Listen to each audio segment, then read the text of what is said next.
Halo semuanya, pada video kali ini aku akan sharing gimana sih caranya menggunakan fungsi SUMIFS pada Excel. Nah, tapi sebelumnya kita harus kenal dulu nih, apa sih yang dimaksud dengan SUMIFS? Secara garis besar, SUMIFS adalah fungsi dalam Excel yang berguna untuk menghitung jumlah dari suatu data berdasarkan banyaknya kriteria yang kita tentukan. Nah, perlu diketahui juga bahwa data yang dapat dijumlahkan dalam fungsi SUMIFS ini hanya berlaku untuk angka numerik saja ya.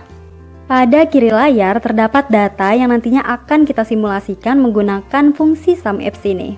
Nah, di bawah data tersebut telah ada sebuah pertanyaan yang nantinya akan kita gunakan untuk mengidentifikasi kriteria apa saja yang diperlukan. Mari kita mulai. Fungsi apapun dalam Excel selalu diawali dengan tanda sama dengan. Selanjutnya, barulah kita mengetikkan kata SUMIFS yang diakhiri dengan tanda kurung buka untuk memulai perhitungan. Perlu diketahui juga bahwa SUMIFS ini merupakan gabungan dari dua fungsi basic pada Excel, yaitu SUM yang berarti penjumlahan dan IF sebagai logical test. Next, jika kita lihat dari struktur fungsinya, di sini terdapat sum range, di mana kita tahu bahwa sum yang berarti penjumlahan dan range yang berarti wilayah. Jadi, sum range adalah wilayah data yang nantinya akan kita jumlahkan. Lalu kita lihat lagi nih, apa sih yang mau dijumlahkan? Pada pertanyaannya di sini berapa jumlah nilai Widya, berarti yang akan kita jumlahkan adalah nilai. Berarti yang kita seleksi itu adalah kolom nilainya. Terhitung dari D5 sampai D16. Step selanjutnya kita lihat lagi nih pada struktur fungsi. Apakah menggunakan tanda koma sebagai pemisah antar step atau menggunakan tanda titik sekaligus koma? Nah, di sini saya menggunakan tanda titik dan koma. Step selanjutnya kita diminta untuk menentukan kriteria range pertama. Nah, berdasarkan pertanyaannya, berapa jumlah nilai Widya? Maka untuk range pertama itu jatuh pada kriteria dengan nama Widya. Nah, pada data kita dapat melihat tidak hanya terdapat nama Widya di sana, tetapi ada juga Jackson dan juga Lilia. Namun, untuk seleksi data, kita akan tetap menyeleksi keseluruhan sel pada kolom nama. Lalu, kita pisahkan lagi dengan tanda titik koma. Nah, ada yang unik nih. Pada kriteria kita menggunakan tanda petik untuk apa? Penjelasannya ada pada layar ya.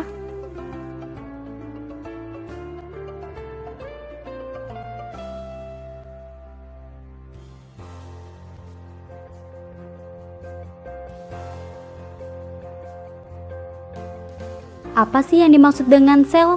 Jika ditelaah saat mengklik suatu data, maka akan terinput pada rumus fungsi, itu berupa kombinasi huruf dan juga angka. Dalam contoh ini ada D5, D16, ini merupakan contoh dari sel.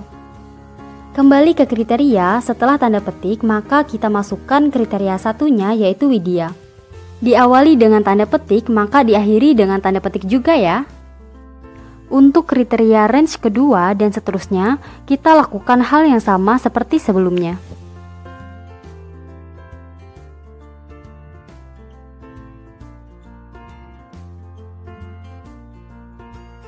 Nah, untuk kriteria range ketiga, di sini yang diminta adalah yang memenuhi standar nilai minimal 60 atau KKM 60. Berarti yang kita seleksi adalah kolom nilainya.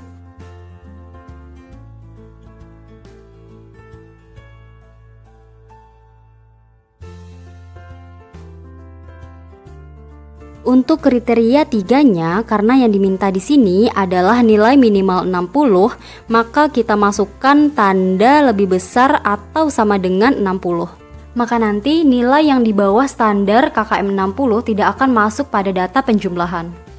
Pada kriteria range keempat, silahkan lakukan hal yang sama seperti pada kriteria range pertama dan juga kedua.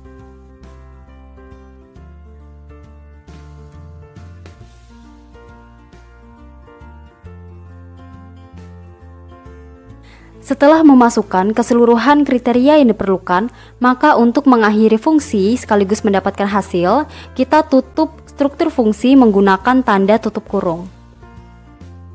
Finally, hasil yang didapatkan adalah 180.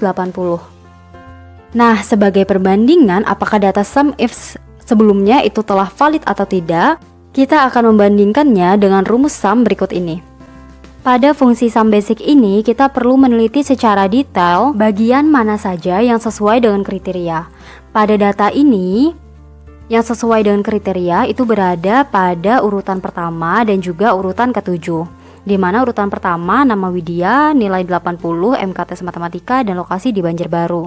Lalu urutan ketujuh ada Widya, nilai 100, MKTS Matematika dan lokasi di Banjarbaru. Sedangkan data Widya yang lainnya itu tidak sesuai dengan kriteria yang diminta, di mana terdapat perbedaan antara MKTS dan juga lokasinya. Maka didapatkan di sini hasilnya adalah 180. Dengan begitu, penggunaan SUMIFS di sini telah valid. Kamu juga dapat menambahkan, mengurangi, ataupun mengubah kriteria pada struktur fungsi untuk mendapatkan hasil yang berbeda sesuai keinginan ya. Sekian tutorial kali ini, semoga dapat bermanfaat untuk mengefisienkan waktu kalian dalam bekerja. Thank you and see you on the next video. Bye bye.